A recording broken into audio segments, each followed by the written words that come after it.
peace and a place on this earth for me and mine for it. Work for it, ride for it, I'ma organize for it. Stay up in the night and in the morning I'ma rise for it. Heart for it, mind for it, ears for it, eyes for it. Peace and a place on this earth for me and mine for it. Hey, peace. Thanks for tuning in to the Money, Power, Land, Solidarity podcast. Today we're talking about housing.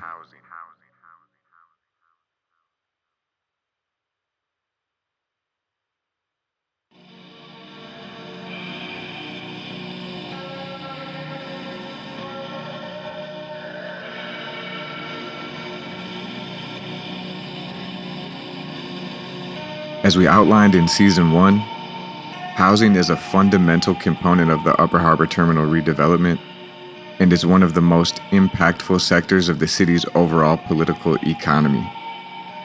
The most visible, physical evidence of the recapitalization, also known as gentrification, of Minneapolis is this new housing stock. Built to attract and accommodate a surge in professional class workers, suburban retirees flocking in from the suburbs, and short-term rentals for weekend tripsters catching a Vikings game or nights out in the North Loop. You can't miss the massive construction sites.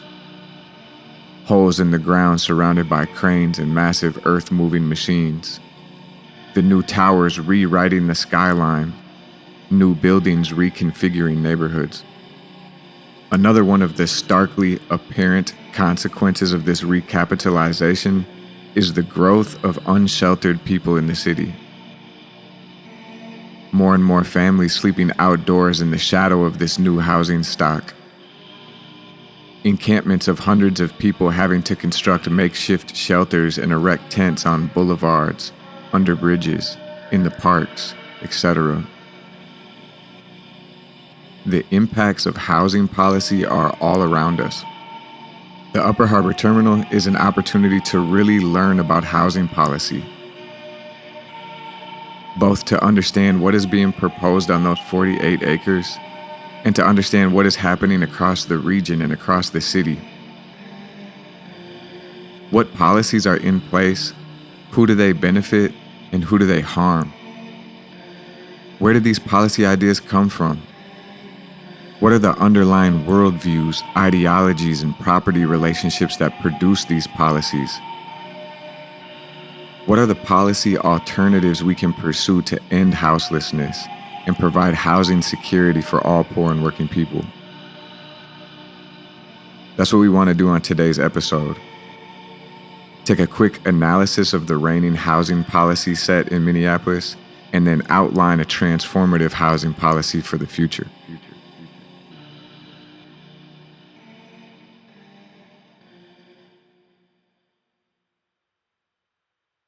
Let's start with what is. It's very important to first understand that our current housing policy is an expression of capitalist market ideology. The worldview and value system that sees private property and profit-making as the highest of human rights, and the private market as the proper and right mechanism for the production and distribution of goods and services.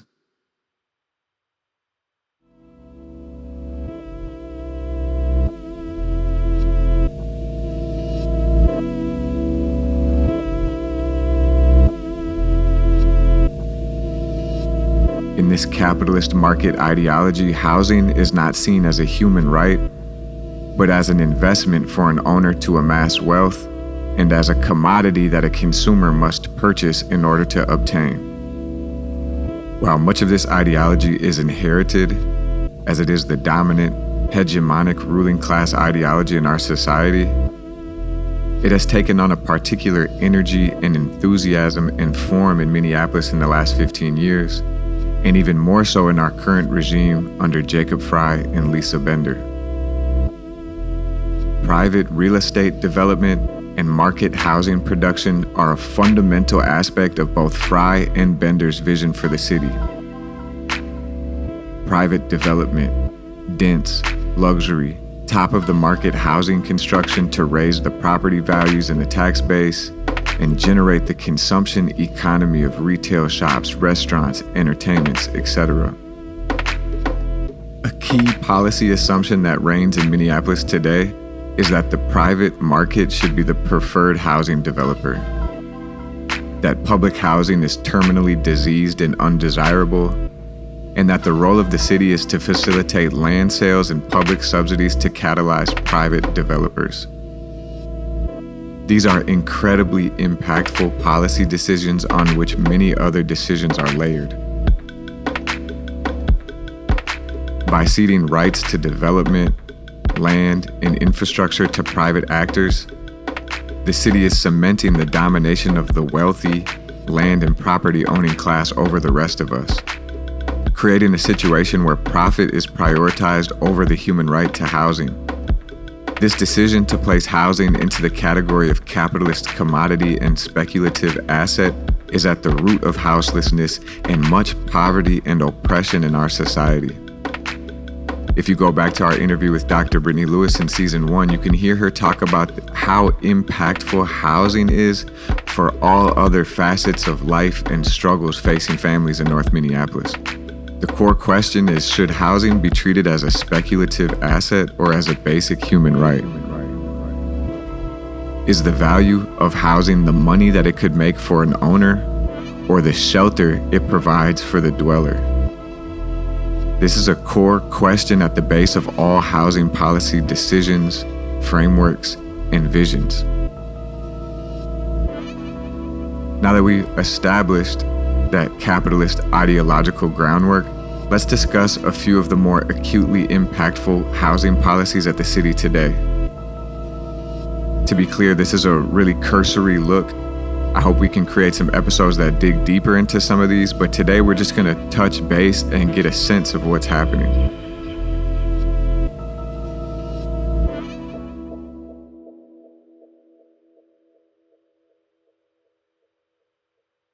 One fundamental policy of the city's current regime is to sell publicly owned land to private developers. This policy feeds the capitalist real estate market, turning public wealth over to private interests and forestalling the possibility of public housing. From there, let's look at a capitalist policy used to kickstart building this new housing stock in Minneapolis, and that is TIF districts. TIF districts were used heavily as a tool to incentivize and stimulate private developments in the initial phases of gentrification, and they are still used today.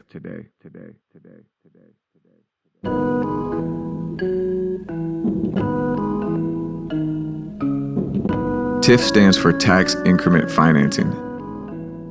Basically, the city creates a district around a proposed development, an area of a few blocks, and dedicates any future property tax increase in that area that could result from the development to be used to pay off debt incurred by the developer.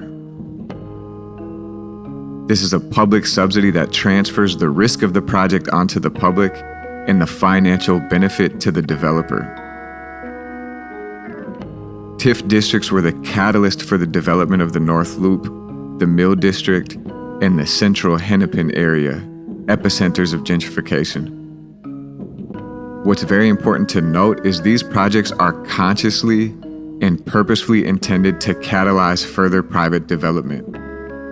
Their success is measured by how much the real estate value rises in the district. TIF districts are proudly market support, uses of public money and state power to stimulate the private real estate industry. In our interview, Samuel Stein, author of Capital City Gentrification in the Real Estate State, located TIF districts among a set of policies known as geo-bribes. These are ways that urban planners and municipal governments court private developers to develop in an area planned for recapitalization or gentrification. They offer generous terms, advantages, tax breaks, and concessions from the city to real estate capital. A very egregious and well-known example was the national competition for Amazon HQ. TIF districts are in the same family of policies. From there, let's move to another key feature in this market policy package, the destruction of public housing. In Minneapolis today, that is being accomplished primarily through two policies: RAD, rental assistance demonstration, and Section 18 privatization. It must be understood that a strong public housing authority is anathema to the neoliberal vision. Land and buildings held in public ownership are considered untapped reservoirs for profit and obstructions to the market. RAD and Section 18 fit into a broad trajectory of policies that have been undermining public housing for decades. From there, let's discuss some of the neoliberal policy replacements for public housing that are marketed as quote-unquote affordable, but in reality complement the market agenda and undermine housing security. We talked about the low-income housing tax credit program on season 1, and I encourage people to go check out that episode. A connected policy that is being hyped in Minneapolis today is inclusionary zoning. Basically, inclusionary zoning requires developers to set aside a small fraction of units in a new development to be quote-unquote affordable at a certain percentage of the area median income. This small fraction of partially subsidized units are only affordable for a temporary period of time, and in Minneapolis, the inclusionary zoning policy includes a loophole which allows developers to pay a fee in lieu of providing these units. Though marketed as a win for affordable housing advocates, inclusionary zoning in no way challenges the flow of private capital into areas primed for gentrification. Large developments are built that are overwhelmingly market rate with scant, temporarily subsidized units, rents marketed as affordable but set using the area median income standard, which means even though set-aside units are largely too expensive for working-class renters in working-class neighborhoods. In practice, inclusionary zoning policies result in an overall reduction of affordable housing in a neighborhood and facilitate gentrification. We've seen that the capitalist market ideology provides the energy and the vision and the justification. We've touched some of the policies that solidify the details and provide directive. I want to take a second to talk about the mechanism of implementation.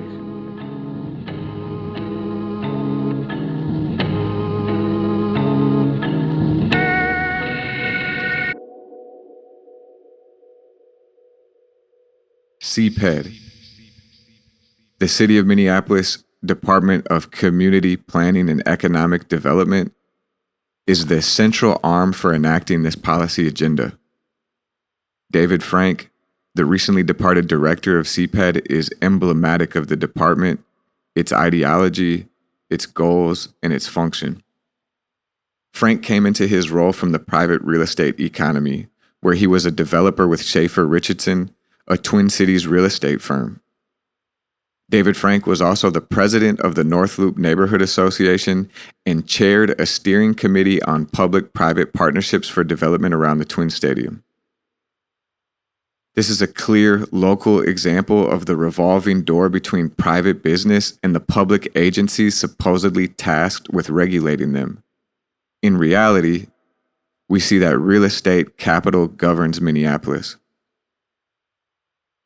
The housing crisis we are living through is the consequence of this market capitalist ideology expressed as coordinated policy decisions that have resulted in luxury enclaves like the North Loop or the Central Hennepin District, and then sites of displacement and precarity like homeless encampments, evictions, and displacement of renters from previously affordable neighborhoods. So now that we've acknowledged the oppressive reality we're in, let's turn toward the liberatory potential of what could be.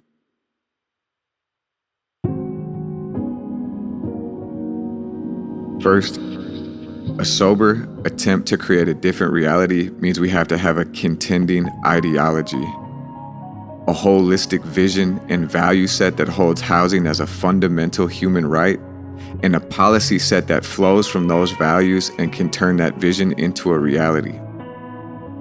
The socialist, housing justice ideology holds land, water, air, earth as collectively inherited gifts and responsibilities. We reject the notion of private land ownership and affirm the equal right of all living beings to live, to survive, and to thrive. Our view of shelter, of housing, flows from that understanding of collective stewardship, and we affirm every human being has the right to secure and safe shelter, to a home. This is not something that can be bought and sold, denied, or withheld on condition. Shelter is a universal baseline that we collectively have a responsibility to protect. Strains of this fundamental vision for life are present in indigenous and pre-colonial societies across the planet, have animated popular revolutionary social movements across the globe, and have a strong footing in the activated working classes of Minneapolis. A key policy principle at the core of a socialist housing policy is public production, public ownership, and public stewardship of shelter, protecting the housing stock from speculation and exploitation. From there, let's talk about some specific aspects of a socialist housing policy for Minneapolis. We could start with a moratorium on the sale of public land to private developers. This is a simple, basic way to hold more land in common, to create opportunities to produce more public housing, and to protect against further privatization. Simply do not sell the land. From there, we could talk about universal rent control. Rent control is the most immediate and effective tool we could use to stop displacement and gentrification. Universal rent control is the best rent control. It allows no loopholes for landlords to undermine or sidestep. Universal means rent control applies to every rental unit, with no carve-outs for age of the building, size of the building, location of the building, etc.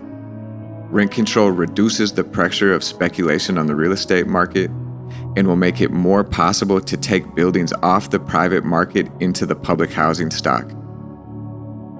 As soon as we start talking about rent control, landlords will threaten capital strike. I say good. We could take their buildings off of their hands. As soon as we start talking about rent control, developers will also start to threaten capital strike.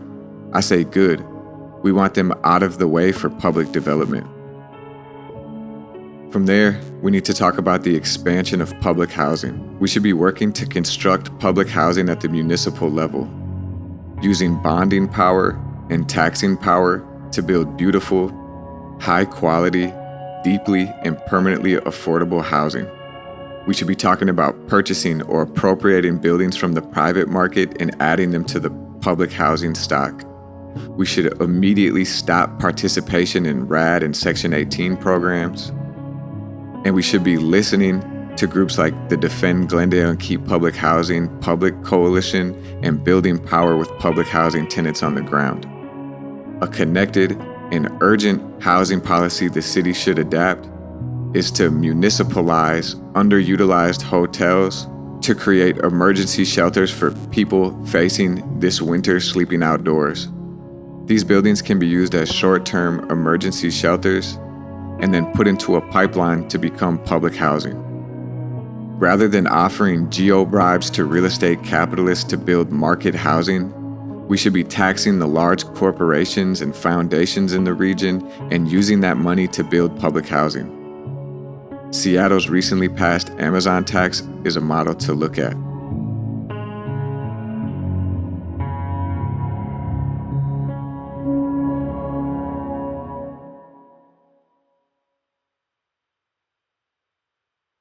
We named CPED as the primary implementation vehicle for the capitalist housing vision. And implementing our socialist vision means that we have to get serious about building our own implementation tools. Either a socialist CPED, retaining the structure of the department and replacing the ideology and the staff, or we create a new and distinct department for building and administering this housing vision. I think the same dynamic exists with the Minneapolis Public Housing Authority.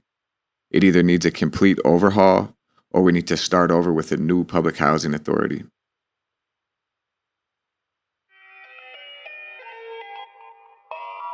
The capitalist vision for gentrification that we are living through was organized and implemented by real estate capital and their allies in public office. This socialist vision for housing justice must be organized and implemented by the efforts of the unsheltered, of renters and working class homeowners. We must organize in the streets, in our buildings, and across our neighborhoods to build the power we need to force our agenda. Zeroing in from this broad overview to the Upper Harbor Terminal, we can see that boundaries for discussing housing on site are completely set by the capitalist vision and interest. The housing on site will be predominantly market rate, predominantly at the top of the market, which by definition makes it unaffordable for the vast majority of Northsiders. The buildings marketed as affordable on-site are imagined entirely inside of the mixed income, quote-unquote, affordable housing model, using low-income housing tax credits to create a fraction of units that are temporarily rent-restricted at percentages of the area median income that again means rents higher than what most Northsiders can afford. There has not been any mention or interest in public housing on site other than the occasional disparaging remark. In reality, if we want development projects to come online that can meet the needs of the poor and working classes, we need to use the public sector. The private market has proven itself incapable. The housing crisis we are experiencing in Minneapolis is not going to get better without determined, radical changes in the governing ideology and policy set. The capitalist market will continue to evict, to exploit, and to exclude, while the deepening crisis in our economy and ecology will mean climate refugees seeking sanctuary in Minnesota, and more people unable to find adequate employment to pay the rents demanded by capitalist profiteers. It doesn't have to be that way. We can have something better, something different. We can house every single person. We can end houselessness, and we can take the stress of the housing market off of families and neighbors.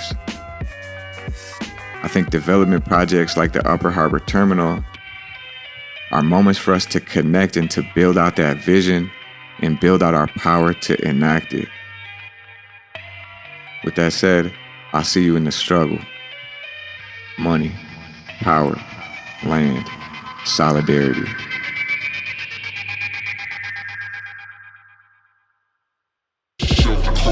Guaranteed the whole mood. The rest, you're gonna inherit the earth that holds true.